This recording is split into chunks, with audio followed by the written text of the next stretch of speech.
আমি রাকিবুল ইসলাম সবুজ, বাংলাদেশ গণতান্ত্রিক ছাত্র সংসদের কেন্দ্রীয় কার্যনির্বাহী পরিষদের সদস্য। আমার আন্দোলনের অবস্থান হচ্ছে যাত্রাবাড়ি বড় মাদ্রাসার কুতুবখালীতে, ধুলাইপাড়ে আর হচ্ছে জুরাইনে। আর যতক্ষণ পর্যন্ত আমি আসতে পারছি, শহীদ মিনারে আসতে পারছি আর শাহবাগে আসতে পারছি, ততক্ষণ পর্যন্ত এখানেই ছিলাম। আমার 11 তারিখ থেকে আমি আন্দোলনে একবারে সক্রিয় ছিলাম। তারপর যখন হচ্ছে আমি এদিকে মুভ করতে পারতেছিলাম না, শাহবাগে ঢুকতে পারতেছিলাম না, কারফিউ দিল, তখন যাত্রাবাড়িতে আন্দোলনরত ছিলাম। যাত্রাবাড়িতে ওই সাইডটা হচ্ছে লিড পর্যায়ে ছিলাম আর কি। আচ্ছা, জুলাইয়ের স্মৃতিচারণে আমার সব থেকে বেশি মনে পড়ে যে হচ্ছে 5 তারিখে যখন আমি হচ্ছে আমাদের শহীদ মিনারে ডাকা হলো, তারপর হচ্ছে ঢাকার দিকে সবাইকে ডাকা হলো। প্রথমে শহীদ মিনার থেকে আমরা সংসদ ভবন অভিমুখে যে হচ্ছে লং মার্চটা, সেখানে আপনার ঢাকা মেডিকেলে প্রথমে হচ্ছে শহীদ মিনারে যখন ফাঁকা গুলি করলো, প্লাস অনেকগুলো গুলি করা হলো, তখন আমরা শহীদ মিনার থেকে সবাই ইয়ের দিকে ঢাকা মেডিকেলে মুভ করলাম। ঢাকা মেডিকেলের ভিতরে যখন ছিলাম, তখন স্নাইপার দিয়ে ঢাকা মেডিকেলের গেট থেকে আমরা হচ্ছে যখন মিছিলটা নিয়ে বের করব, তখনই স্নাইপার দিয়ে পাঁচজনকে সম্ভবত হচ্ছে মারা হলো। তারপরে 4 জনকে আমি যে হচ্ছে হাতে করে ধরে নিয়ে হচ্ছে ভিতরে রাখছি হসপিটালের মধ্যে, সেটা আমার মনে পড়ে। তারপরে হচ্ছে শুনি যে একজনও বাঁচা নেই, একজনের এখানে গুলি, একজনের হচ্ছে মাথায় গুলি, এইভাবে হচ্ছে তারপরে শুনি যে হচ্ছে আর তারা বাঁচা নেই। যখন কষ্ট লাগতেছিল এটা যে রক্তগুলো হচ্ছে আটকানো অবস্থায় আমরা হচ্ছে তাদেরকে ভিতরে ঢুকাইলাম, তারপরেই শুনি যে হচ্ছে শেষ, এরা আর বেঁচে নেই। এখন ওইটা বেশি হচ্ছে আমাকে বেদনা দেয় সর্বদাই। যখন আমি ঘুমাইতে যাই মাঝে মাঝে এটাই ভাবতে পারি যে আমার সেই ভাইগুলো, সহযোদ্ধাগুলো একসাথে ছিলাম, আমি তার জন্য হচ্ছে বেঁচে আসছি। আমার সামনে যে ছিল তারই হচ্ছে এখানে গুলিটা লাগে, এই মাঞ্জা বরাবর গুলিটা লাগে, আর তারপরে সে পড়ে যায়, তাকে ধরে আমি নিয়ে চলে আসি। সে যদি না থাকতো হয়তো গুলিটা আমারই লাগতো। এরকম বিষয়গুলো হচ্ছে স্মরণ হয়। তারপরে আপনার জুলাইতে যাত্রাবাড়িতে যখন আন্দোলন করি, তখন আমি ওখান থেকেও বেঁচে ফিরি। আমার কানের এই পাশ থেকে গুলিটা এইভাবেই যায়, ভুম করে ওঠে। আমি তখন ঘুরে তাকায় দেখি ওখানে ফুটা হয়ে গেছে, মানে যে ওয়ালেটা লাগছে ওই ওয়ালটা ফুটা হয়ে গেছে। তখন ওখান থেকেও বেঁচে ফিরি। তখন আর হচ্ছে আমাদের জীবনের কোনো পরোয়া ছিল না, যে এইভাবে বাঁচতেছি, আল্লাহ না জানি হচ্ছে কী কপালে রাখছে। আমরা তো শহীদ হওয়ার জন্যই রাস্তায় নামছি।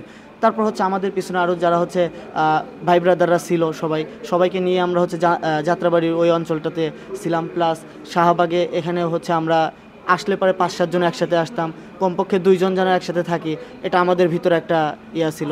কারণ একজনের কিছু হয়ে গেলে যেন আরেকজন দেখতে পাই, বা তাকে যেন হচ্ছে সহযোগিতা করতে পারি, এরকম একটা আমাদের কমিটমেন্ট একজনের ভিতরে ছিল। কারণ ওই সময় কে ধরবে কে না ধরবে ওটা তো বলা যাইতেছে না, কে ফেলে রেখে যাবে। ওই সময় আমাদের মধ্যে একটা এরকম একটা ছিল, ভূমিকা ছিল যে একজনের কিছু হলে আমরা সবাই তাকে হেল্প করব।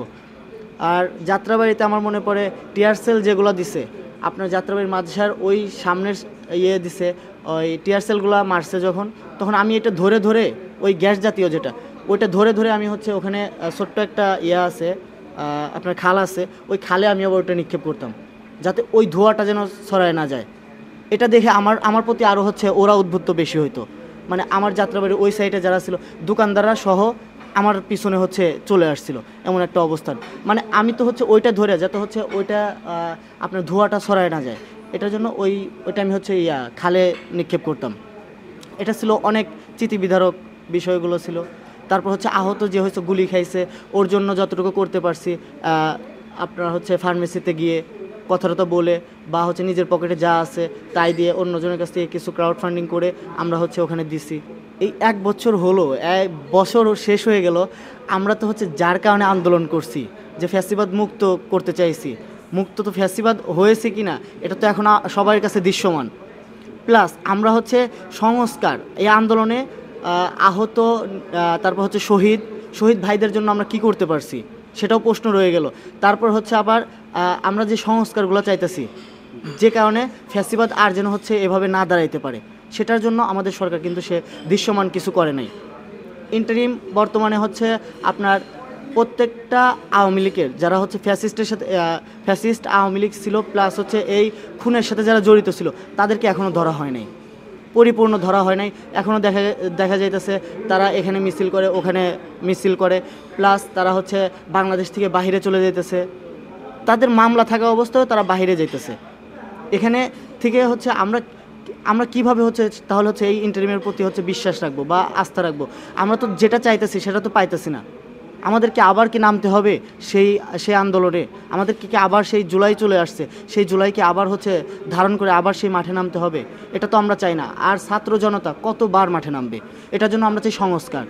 সেই দৃশ্যমান সংস্কারগুলো আমরা দেখতে চাই। আমরা সরকারের কাছ থেকে দৃশ্যমান কোনো ওভাবে কিছু পাই নাই। তারপর হচ্ছে মানে সবাই ক্ষমতার জন্যই তো দৌড়ায়, ক্ষমতার জন্য দৌড়াদৌড়ি চলতেছে। তারাও যে হচ্ছে দৃশ্যমান এইগুলা সংস্কারের কথা বলবে, সেটা না করে তারা আমরা তো নির্বাচনের জন্য মূলত হচ্ছে আমরা আন্দোলনটা করি নাই। আমরা আন্দোলন করছি ফ্যাসিবাদ মুক্ত করব, স্বাধীন একটা বাংলাদেশ, বৈষম্য মুক্ত একটা বাংলাদেশ গড়ব। সেটা যদি আমরা না করে যদি এখনই নির্বাচন করি, তাহলে তো সেটার পক্ষে আমরা দাঁড়াবো না, ছাত্র জনতা সেটা দাঁড়াবে না। আগে আমাদের শহীদ ভাই, তারপর হচ্ছে আহত ভাই, এদের জন্য কিছু করতে হবে।